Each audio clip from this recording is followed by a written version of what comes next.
রাসূলুল্লাহ সাল্লাল্লাহু আলাইহি সাল্লাম বলেন, যখন কোনো আদম সন্তান মৃত্যুবরণ করে তখন তার সকল কর্ম বন্ধ হয়ে যায়, শুধু 3টি সওয়াব সে ধারাবাহিকভাবে পেতে থাকে। তার 1 নাম্বার হচ্ছে সদকায়ে জারিয়া, 2 নাম্বার হচ্ছে উপকারী ইলম বা জ্ঞান, 3 নাম্বার হচ্ছে নেককার সন্তান যে তার জন্য দোয়া করবে। সুবহানাল্লাহ।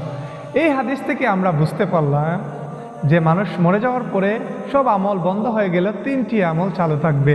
1 নাম্বার হচ্ছে সদকায়ে জারিয়া, যেই দান করে যাবেন আপনি, যেই দান দীর্ঘস্থায়ী হবে, এই দান আপনার কবরে সওয়াব পৌঁছাতে থাকবে।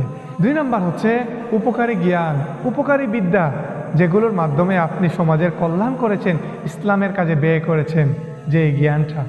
3 নাম্বার হচ্ছে নেককার সন্তান, যেই সন্তানকে আপনি দ্বীনি শিক্ষা দিয়েছেন এবং সে আপনার জন্য দোয়া করে। আল্লাহ তাআলা এগুলো আমাদের বুঝার তৌফিক দান করুন।